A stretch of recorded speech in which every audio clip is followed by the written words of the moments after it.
Hey, Ariana, I'm doing well. How you doing? Good. So let's get into this. What drew you to the character of Ian and this project in particular? Um, so one, I wanted to work with Tracy Oliver, and then what drew me to it was actually reading the pilot episode, and I could tell right off the bat that Ian was a very balanced character. You know, a lot of times, I might read an audition or I might read something, I might read a piece, something I'm trying to go for, and I'm just seeing one color. I'm seeing one hue of the rainbow. It's not giving me a full spectrum. But with this, it's like there was a great juxtaposition of who Ian was. You know, he's this very driven, passionate person. There's strength, there's virility, there's all that, as a man. But then he's this gifted, vulnerable artist who's just trying to find his way in life. So it's like that juxtaposition is probably the number one thing that drew me to this project and this character specifically. Yeah. Do you see any of yourself in Ian, or like what are the difference between Tyler and Ian? Yeah, I think the biggest similarity is not being afraid to chase after your dreams, even if it leads you away from everything that you've ever known. For something that you've never seen. You see, when I left Philly to go try to chase this dream like a decade ago, I had no idea what I was going to do. Um, Everyone thought I was crazy, but I knew that I could go get it if I chased it.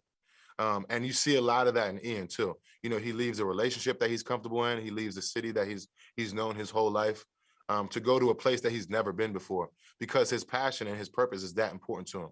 So I think that's probably the biggest similarity that I drew between the two. Awesome. And what would Yeah. you say is the biggest difference? Well, the biggest difference is I can't cook like that. I might throw some ones and twos together, but Ian is really like, he doesn't study with the greats. He has a he's an award-winning chef. So that's probably the biggest difference. Yeah. Yes, for sure.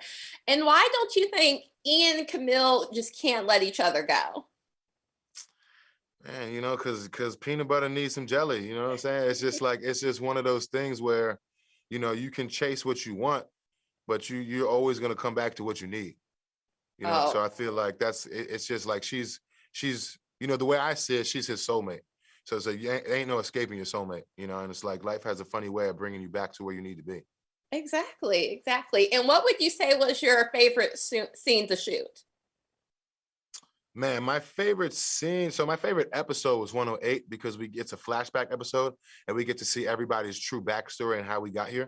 But my favorite scene for sure was it's the final scene in the season. It's between Ian and Camille, and it's like we get to see we get to see what all of this has come to and where is it going now? Because there's lots of back and forth, there's lots of conflict, and there's lots of trying to get away from what we need in each other, and it comes to a halt all at once.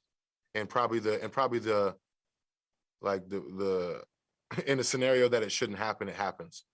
So it's just fun, and it kind of puts a cap on everything that we built through the 10 episodes. For sure, for sure. Yeah. And how was it like shooting in Harlem? What was your favorite part of the neighborhood? Well, favorite part about the neighborhood? Just how colorful the neighborhood is. I mean, every in between every take, there was just you just got to see people's passion, whether it was whether it was a food truck over here and how they were slinging the hot dogs, or like a lot of times people didn't have no time for us to shoot on their block. They didn't care what we were shooting. And it was like, on one hand, it's like, it provides an obstacle because we're trying to get the shot. But, what I took away from it is like, you know, like we're from Harlem. It is what it is. We're fiery people. We're passionate. And it's like, I feel like that's what makes the city what it is and why people don't want to see it gentrified, because it's like you can say whatever you want from the outside looking in.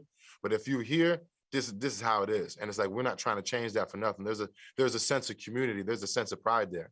And it's like it was nice to have that rub off and try to bring that into the character with me. Awesome, great. Well, thank you so much for taking the time to speak with me, and I hope you have a great holiday and a great kickoff to the show. Absolutely. Thanks for being here with me. You too. Thank you. Bye.